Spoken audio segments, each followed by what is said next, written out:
Shalom Jemaat GB Citra Family. Sesaat lagi kita akan bersama-sama menyaksikan ibadah minggu ini. Tuhan Yesus memberkati.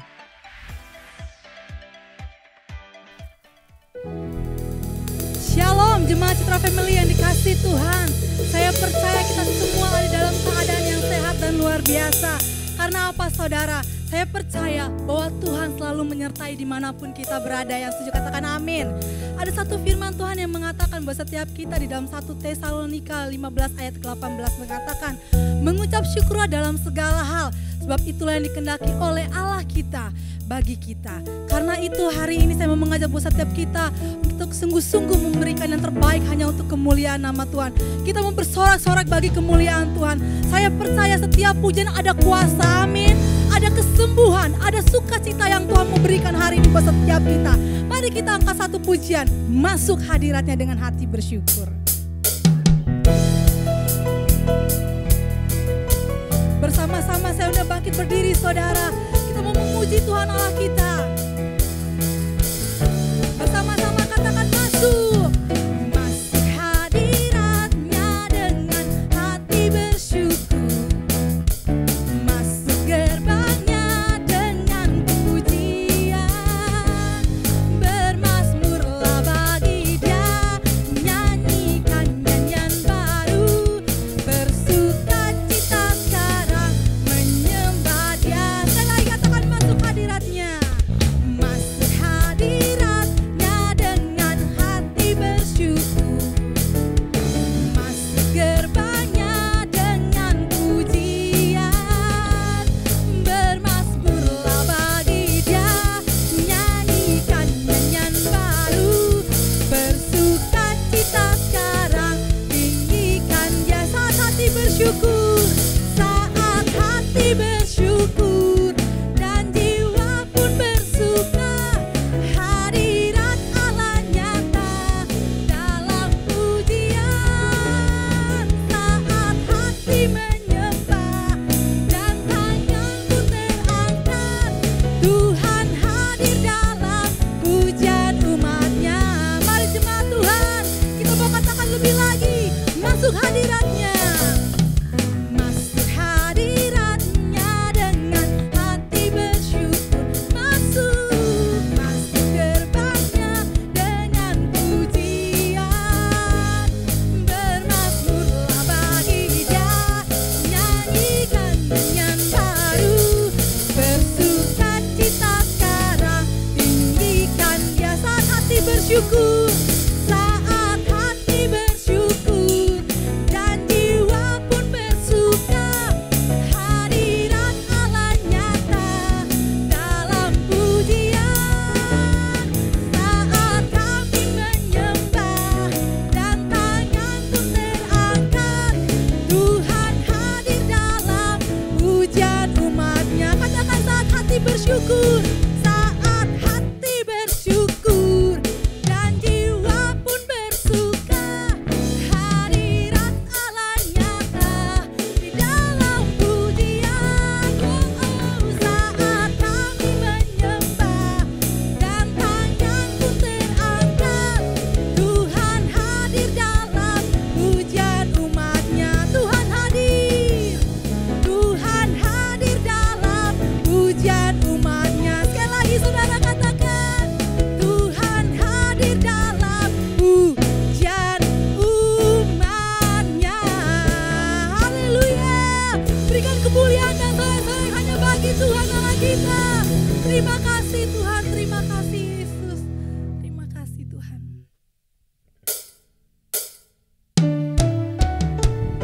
Mari jemaat yang dikasihi Tuhan, kita mau datang sama Tuhan hari ini dengan segenap hati saudara. Berikan yang terbaik saudara hanya untuk kemuliaan nama Tuhan. Sebab tidak dapat kita balas kebaikan Tuhan dengan apapun juga. Tapi hari ini biarlah setiap hati kita mau sungguh-sungguh menyembah dan memuliakan nama Tuhan. Terima kasih Tuhan, terima kasih Yesus. Kami percaya Tuhan, ketika kami datang di hadapan Tuhan, hadirat-Mu nyata di tempat ini. Hadirat-Mu memenuhi kami Tuhan. Kami yang sakit kami disembuhkan, kami yang lemah kami diberikan kekuatan yang baru Tuhan. Semua itu Tuhan karena Engkau Allah yang luar biasa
segala kebaikan-Mu. Segenap hatiku menyembah-Mu Yesus. Ku bersyukur padamu, dengan apa kan ku balas segala kebaikan-Mu. Segenap hatiku menyembah-Mu Yesus. Ku bersyukur pada, sekali lagi katakan, dengan apa kan ku balas segala kebaikan-Mu. Segenap hatiku menyembah-Mu Yesus. Ku bersyukur padamu, katakan selamanya, selamanya.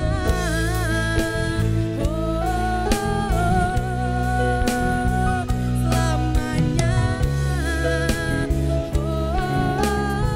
Selamanya Tuhan, selamanya.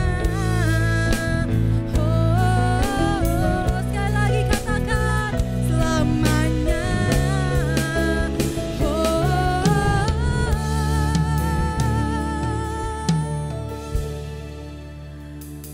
Kami sungguh merasakan kebaikan Tuhan buat hidup kami.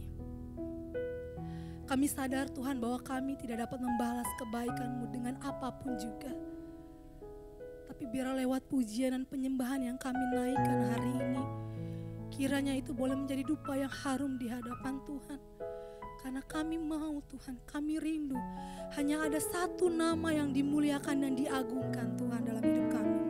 Dan saat hari ini Tuhan, kami mau mempersiapkan hati kami yang terbaik untuk kami boleh menerima firman Tuhan, untuk kami boleh merenungkan kebenaran firman Tuhan, sehingga kami boleh menjadi pelaku kebenaran firman Tuhan.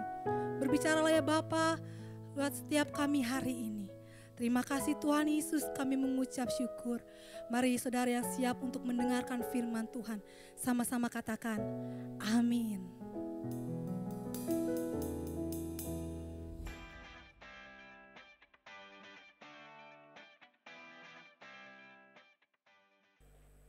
Salam Bapak Ibu Saudara sekalian, apa kabarnya? Saya berdoa semoga kita semua tetap dalam keadaan sehat dan baik.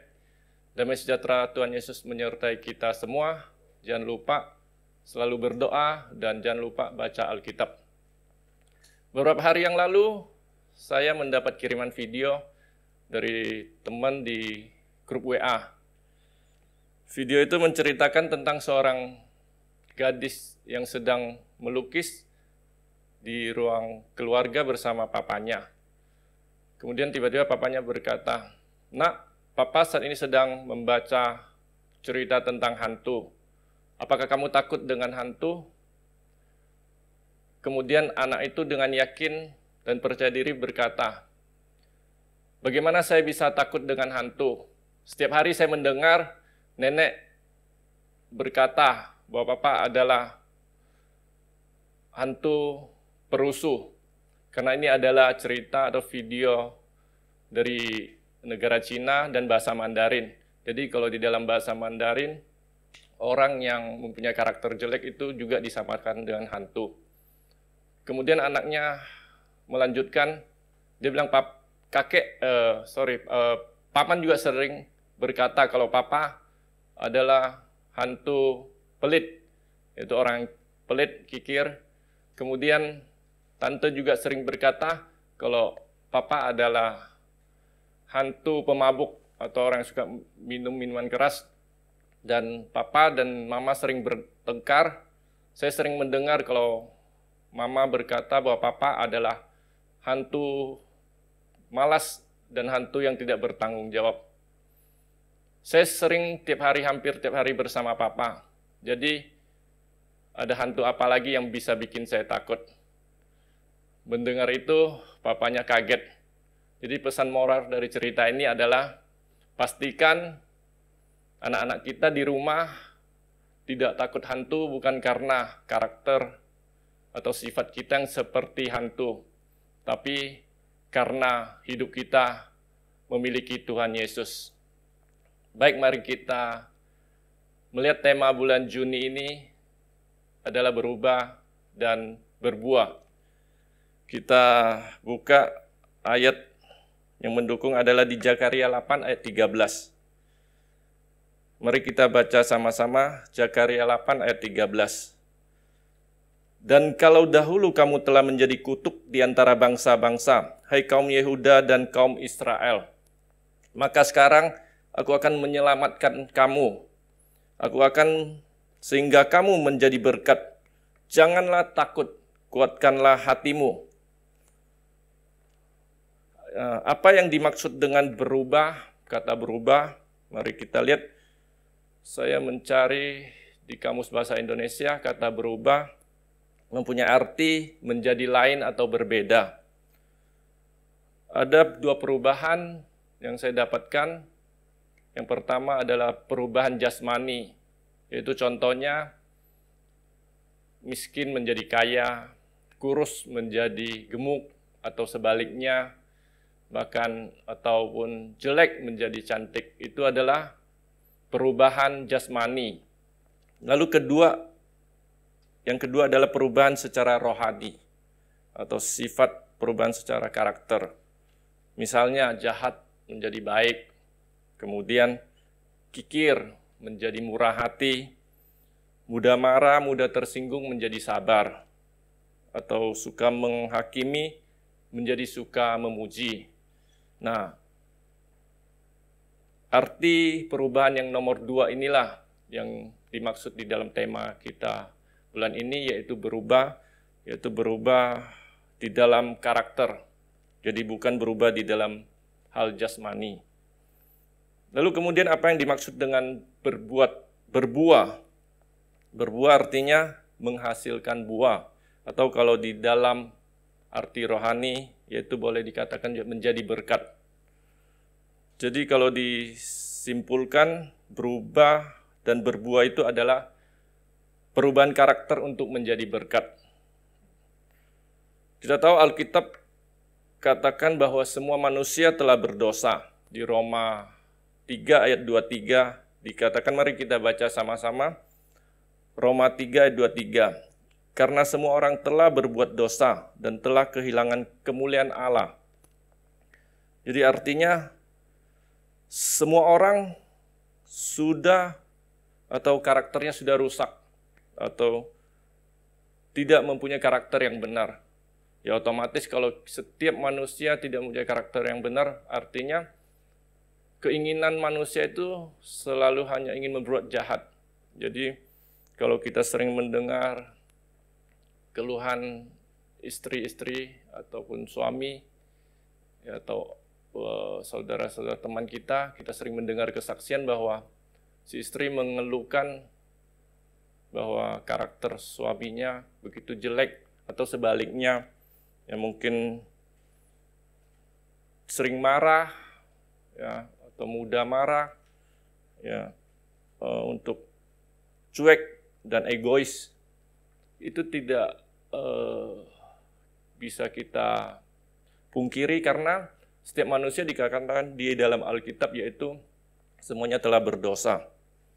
Jadi untuk kita bisa mengubah orang lain atau bahkan diri kita, itu dikatakan tidak mungkin bisa.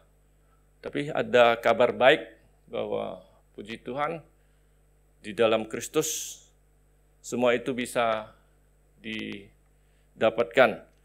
Mari kita lihat di Roma 10 ayat 9 dan 10. Mari kita baca sama-sama. Roma 10 ayat 9 katakan, sebab jika kamu mengaku dengan mulutmu bahwa Yesus adalah Tuhan dan percaya dalam hatimu bahwa Allah telah membangkitkan Dia dari antara orang mati, maka kamu akan diselamatkan. Kemudian pada ayat yang ke-10, karena dengan hati orang percaya dan dibenarkan, dan dengan mulut orang mengaku dan diselamatkan. Jadi dan kata lain, kalau kita mau dibenarkan, kita harus percaya bahwa Yesus adalah Tuhan. Jadi syarat satu-satunya adalah untuk kita bisa dibenarkan adalah kita harus percaya dan mengakui bahwa Yesus adalah Tuhan. Jadi kabar baiknya adalah waktu kita percaya kepada Yesus, bukan saja kita dibenarkan, tapi ayat 9 katakan, di Roma 10 ayat 9 katakan, sebab jika kamu mengaku dengan mulutmu bahwa Yesus adalah Tuhan, dan percaya dalam hatimu bahwa Allah telah membangkitkan Dia dari antara orang mati, maka kamu akan diselamatkan. Artinya, di saat kita percaya kepada Yesus sebagai Tuhan dan Juru Selamat, kita bukan saja dibenarkan, tapi kita juga diselamatkan. Diselamatkan dari apa? Ya, kita lihat, kita tahu di Alkitab juga mengatakan di 1 Tesalonika 5 ayat 23, dikatakan bahwa manusia terdiri dari roh, jiwa, dan tubuh. Hal ini sudah sering saya katakan, saya sampaikan di beberapa kesempatan, tapi hal ini perlu saya ulangi kembali bahwa manusia terdiri dari roh, jiwa, dan tubuh. Karena ini adalah dasar, salah satu dasar atau prinsip dari kekristenan kita, bahwa kita percaya manusia itu terdiri bukan saja dari tubuh, tapi juga dari roh, jiwa, dan tubuh. Nah, roh ini sifatnya kekal. Jadi roh ini tidak bisa binasa. Makanya benar kalau ada penghakiman kekal atau penghakiman terakhir, itu adalah berbicara tentang roh kita. Karena setiap manusia waktu meninggal nanti, tubuh jasmaninya akan hancur bersama dan tanah, tapi roh dan sebagian jiwanya itu kekal. Jadi dikatakan Tuhan juga adalah roh. Jadi dan bahkan iblis juga adalah roh. Jadi kalau kita berdoa, kita tidak usah menengking iblis dengan ya contohnya saya perintahkan iblis, atau saya musnahkan iblis, atau saya hancurkan iblis di dalam nama Tuhan Yesus. Jadi iblis tidak bakalan hancur, seperti juga Tuhan dan seperti roh kita, karena roh kita adalah sifatnya kekal, Tuhan juga kekal, roh adalah kekal adanya. Jadi saat ini kita mengerti bahwa penghakiman terakhir itu berbicara tentang penghakiman roh kita. Jadi maka mulai dari saat ini, setelah kita mengetahui hal ini, rahasia ini, harusnya hidup kita lebih baik, lebih sungguh-sungguh di dalam Tuhan. Nah, jadi dengan percaya Yesus, roh kita diselamatkan dan dibenarkan. Nah, pertanyaannya mengapa dikatakan banyak agama lain tidak percaya bahwa Yesus itu Tuhan? Banyak yang bertanya, kalau Yesus adalah Tuhan, mengapa Dia mau menjadi manusia turun ke bumi ini? Karena kita tahu semua manusia telah berdosa. Jadi karena upah dosa adalah maut, dikatakan di dalam Roma 6 ayat 23. Mari kita buka bersama-sama, kita baca bersama-sama Roma 6 ayat 23. Sebab upah dosa ialah maut, tetapi karunia Allah ialah hidup yang kekal dalam Kristus Yesus Tuhan kita. Jadi untuk menghapus dosa manusia, diperlukan manusia yang juga tidak berdosa, atau manusia yang korban yang tidak bercacat. Nah, kita tahu bahwa tidak ada manusia yang tidak berdosa, makanya tidak ada seorang pun atau tidak ada satu tokoh agama pun yang bisa menyelamatkan manusia. Oleh karena itulah Yesus, oleh karena kasih-Nya yang begitu besar terhadap dunia ini, terhadap saya dan saudara, terhadap kita semua umat manusia, maka Yesus yang adalah Tuhan mau turun ke bumi ini menjelma menjadi manusia. Bukan saja Yesus mau menjadi manusia, tapi Dia harus dikatakan mati di atas kayu salib sebagai ganti dosa kita. Jadi Yesus itu bukan cuma datang ke dunia, tapi juga mati di atas kayu salib dan dikatakan bahwa pada hari ketiga dia bangkit. Itu artinya dia menyatakan bahwa dia adalah Allah itu sendiri. Karena maut tidak bisa menguasainya. Maka pada hari ketiga dia bangkit dari kematian. Jadi hal ini perlu kita ketahui. Jadi Yesus datang bukan untuk orang Kristen saja atau bukan untuk orang Israel saja. Karena Yesus adalah Tuhan untuk semua manusia. Jadi saya berharap mungkin ada teman-teman saya yang saat ini sedang menonton tayangan ini, teman SMP, teman SMA, bahkan keluarga besar saya yang mungkin belum sungguh-sungguh percaya kepada Yesus, atau bahkan Anda beragama lain, mungkin Anda belum pernah atau tidak pernah percaya Yesus sebagai Tuhan dan Juru Selamat. Pada kesempatan ini saya ingin mengatakan bahwa percayalah bahwa Yesus itu adalah Tuhan dan Juru Selamat. Jadi saya juga mengalami hal ini. Sebentar saya ada meminta dua teman SMP saya, satu teman SMA saya, dan cici saya yang kedua untuk memberikan kesaksian. Nah, mari kita saksikan kesaksian ini. Salam damai dalam Kristus untuk teman-teman seiman.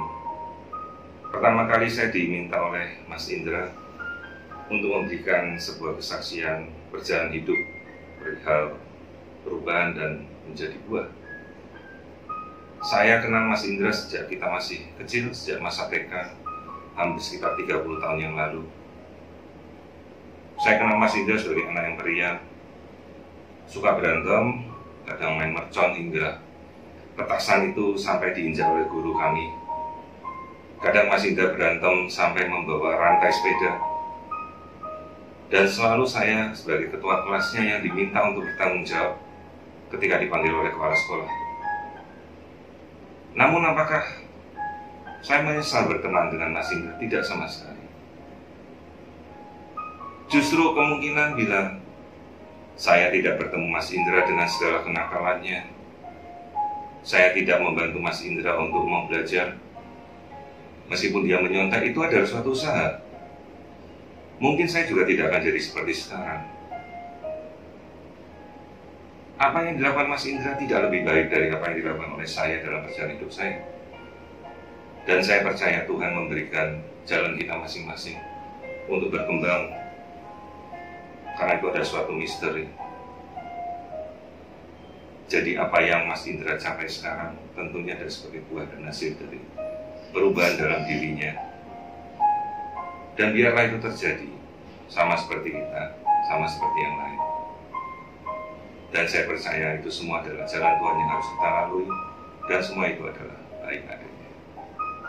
Demikian yang saya bisa sampaikan dari dalam hati saya untuk teman-teman saudara seiman.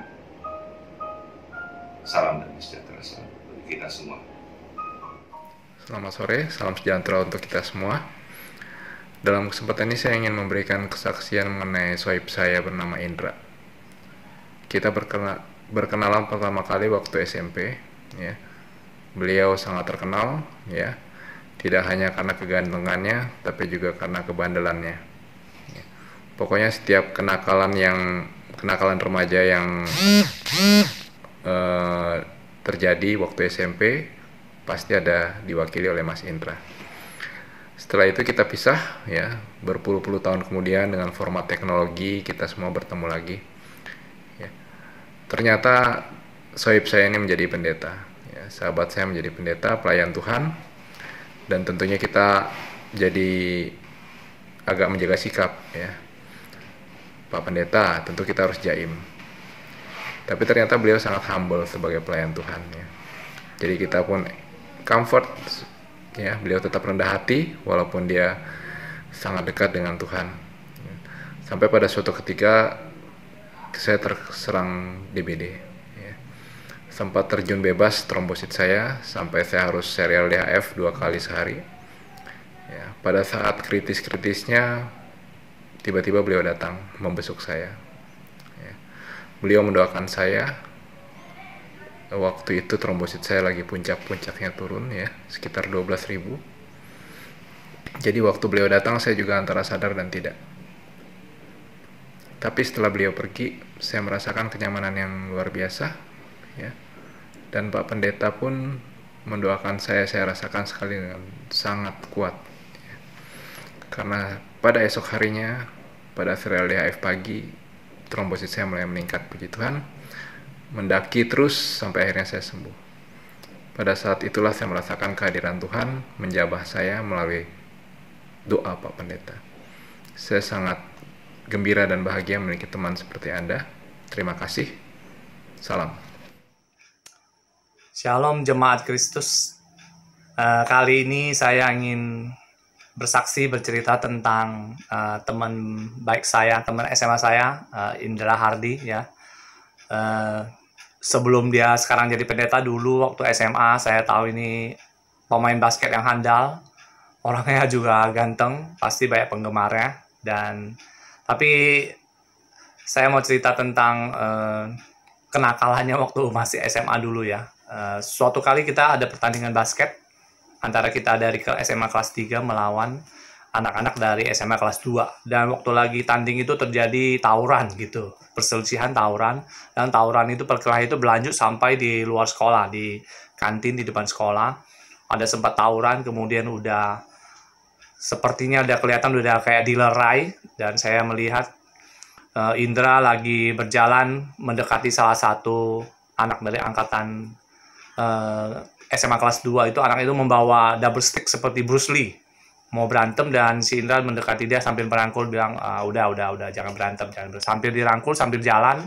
Kita lihat, wah luar biasa ternyata Indra itu orangnya ternyata baik gitu ya, sama teman SMA yang angkatan kelas 2 juga. Sambil rangkul lagi jalan lah, kira-kira belum terlalu jauh, tahu-tahu lagi dirangkul berarti bukan dihibur, tapi ternyata dijepit lehernya dan dipukulin berkali-kali. Kita sampai shock melihatnya, wah luar biasa gitu. Dan itu sekilas tentang yang gambaran saya tentang teman saya Indra dulu waktu masih SMA. Dan saya tahu sejak setelah kejadian itu dia ditahan di kantor polisi sampai berapa lama, kemudian dibebaskan. Dan udah lama saya nggak ketemu. Dan waktu saya sedang doa di Sentul International Convention Center, saya lagi mau masuk ke ruangan doa, lagi jalan, ketemu sama dia. Loh, ada apa nih? Saya bilang, kok kamu kesini gitu? Ternyata teman baik saya ini udah bertobat dan menjadi pendeta ya. Nah, ini hanya sekilas, dan bagi Tuhan itu tidak ada yang mustahil. Orang senakal apapun, pasti Tuhan, kalau Tuhan mau bawa dia pasti akan ikut Tuhan dengan sungguh-sungguh ya. Tuhan Yesus memberkati. Saya Setiawati Hardi, kakak kedua dari Indra. Kami 6 bersaudara dan Indra yang paling bungsu. Saya mau bersaksi tentang Indra. Masa kecil Indra, dia tidak mendapat perhatian dan bimbingan yang seharusnya, sehingga dia menjadi sangat manja dan tidak disiplin. Ketika remaja, Indra was so out of control and sangat nakal sekali. Saya masih ingat papi dan bahkan saya sendiri, kami sering pergi mencari Indra dan menemukan dia di tempat-tempat yang tidak seharusnya dia di sana, seperti tempat main biliar dan juga bahkan di diskotik. Setelah dewasa, keadaan Indra semakin memprihatinkan, dan bahkan dia kecanduan narkoba. Pada saat yang sama, keluarga kami satu persatu mulai mengenal Tuhan Yesus. Dan 2 tahun sebelum papi dipanggil Tuhan, papi menerima Tuhan Yesus sebagai juru selamatnya. Saya melihat Indra mulai berubah setelah papi meninggal. Sejak itu Indra sering dipakai oleh Tuhan untuk kemuliaan nama Tuhan, dan juga Indra membawa berkat bagi orang banyak. Dan ketika Mami sakit-sakitan dan pas waktu itu saya ada di Indonesia, Indra selalu menyempatkan diri untuk menyanyikan lagu rohani sebagai lagu pengantar tidur untuk Mami, dan Indra memainkan gitarnya juga. Dan siapa sangka adikku dulu yang nakalnya minta ampun, dan sekarang menjadi hamba Tuhan. Jika Tuhan sudah berencana, tidak ada yang mustahil. Jadi jika orang-orang di sekitar kita yang kita sayangi yang tersesat, please jangan give up. Banyak berdoa untuk mereka karena semua akan indah pada waktunya. Okay, I got to go because Indra said tidak boleh terlalu lama. Thank you for your time and God bless. Saya mengucapkan banyak terima kasih kepada sahabat saya, Dr. Wiku, Dr. David, dan juga Bapak Tekwang, serta Ibu Setiawati Hardi, yang sudah memberikan kesaksian tentang masa lalu saya. Kiranya Tuhan Yesus memberkati Anda semua. Jadi sekali lagi saya ingin katakan, kalau ada sahabat saya, teman saya yang mungkin bukan beragama Kristen, saya mau mengajak Anda semua untuk, karena melalui kesaksian hidup saya dan sesuai apa yang firman Tuhan Alkitab katakan, saya mau mengajak kita semua untuk mau sungguh-sungguh percaya bahwa Yesus adalah Tuhan dan Juru Selamat. Dan semoga Roh Kudus bekerja atas kita semua. Damai sejahtera Tuhan menyertai kita. Di saat kita percaya Yesus sebagai Tuhan dan Juru Selamat, maka hidup kita bukan saja dibenarkan, tapi juga hidup kita diselamatkan. Terima kasih. Demikian firman Tuhan yang saya sampaikan. Baik, mari kita siapkan hati sebelum kita tutup dalam doa dan doa berkat. Mari kita naikkan pujian ini.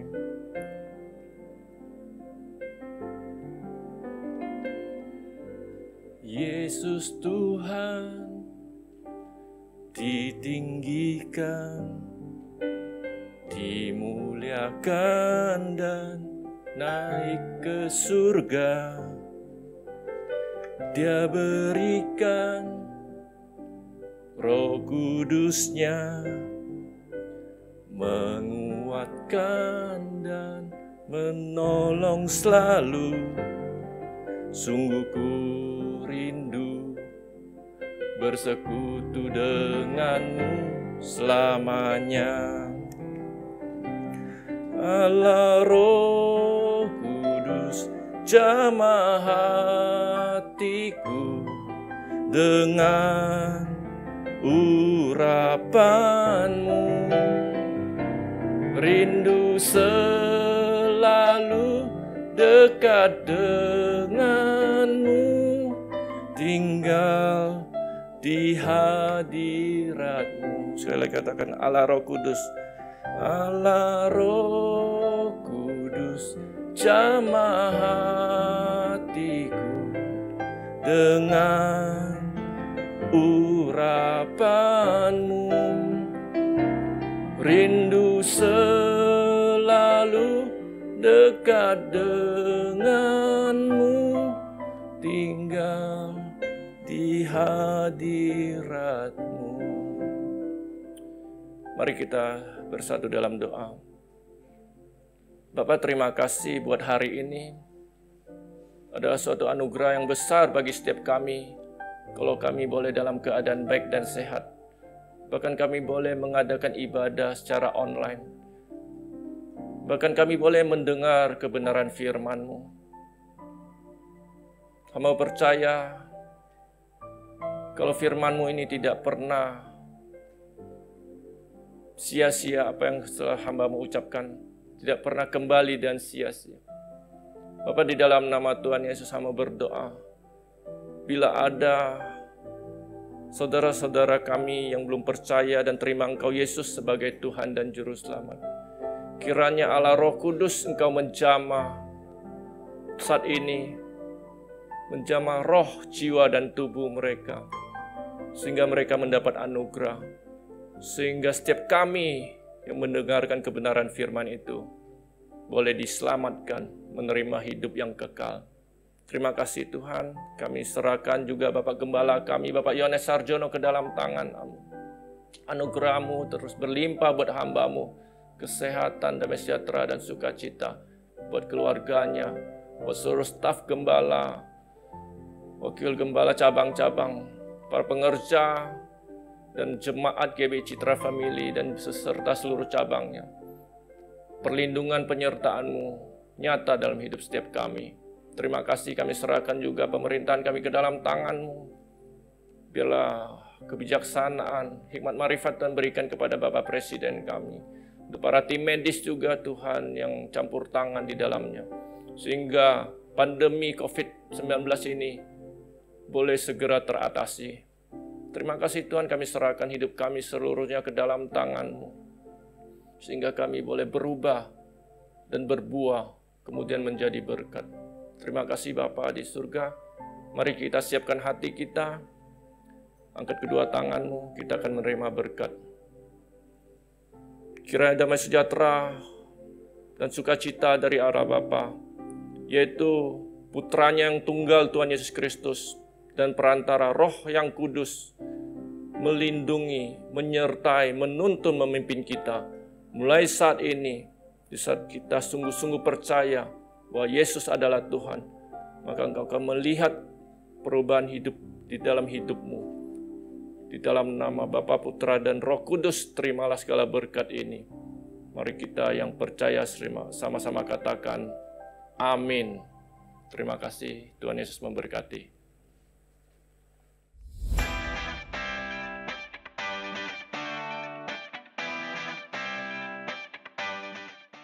Atas nama Jemaat GB Citra Family, kami mengucapkan terima kasih kepada Bapak Pendeta Pembatu Indra Hardi yang telah menjadi saluran berkat buat kami pada hari ini.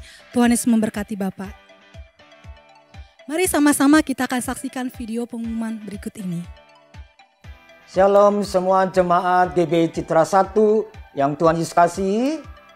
Senang sekali bisa menyampaikan pesan ini kepada saudara semua.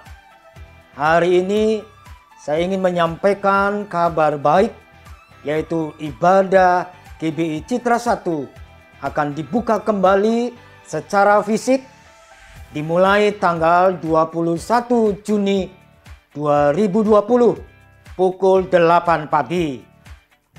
Kami menyambut saudara sekalian untuk dapat hadir datang di ibadah raya ini.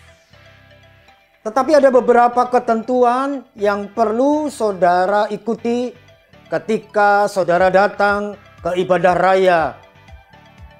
Pertama, yang perlu diperhatikan, jemaat yang hadir adalah yang berusia produktif, anak-anak di bawah 12 tahun, dan orang tua di atas 60 tahun tidak diperbolehkan untuk hadir dalam ibadah. Yang kedua, saudara harus dalam keadaan sehat dalam waktu 7 hari terakhir. Akan diadakan pemeriksaan suhu tubuh oleh petugas. Dan apabila ditemukan jemaat yang memiliki suhu tubuh di atas 37,5 derajat Celcius, maka demi kebaikan bersama saudara tidak diizinkan untuk ibadah secara fisik dan akan diarahkan untuk dapat ibadah secara online. Yang ketiga, saudara wajib menggunakan masker atau pelindung wajah di lingkungan gereja. Yang keempat, mencuci tangan dan menggunakan hand sanitizer sebelum memasuki gedung gereja. Yang kelima, jemaat yang hadir akan disemprotkan cairan disinfektan pada bagian alas kaki. Yang keenam, jemaat duduk berjarak minimal 1,2 meter sesuai dengan tempat yang sudah disediakan. Yang ketujuh, menyiapkan persembahan secara online, QR code atau transfer bank. Persembahan menggunakan uang tunai dapat dilakukan di akhir ibadah. Yang kedelapan, menghimbau agar jemaat dapat hadir tepat waktu sebelum pukul 8 pagi karena pintu gereja akan ditutup pada pukul 8:10. Lalu bagaimana dengan saudara yang tidak dapat hadir dalam ibadah raya secara fisik? Saudara dapat mengikuti ibadah yang sama secara online. Ibadah akan diupload di YouTube di GBI Citra Family dan dapat saudara saksikan pada hari yang sama pada pukul 18.00 WIB atau pukul 6 sore. Saya berharap kita dapat mengikuti ketentuan dan protokol ini semua dengan baik. Sampai jumpa pada ibadah raya tanggal 21 Juni 2020. Tuhan Yesus memberkati. Demikianlah ibadah kita pada hari ini. Tetap jaga kesehatan saudara, selamat berhari Minggu, dan Tuhan Yesus memberkati saudara.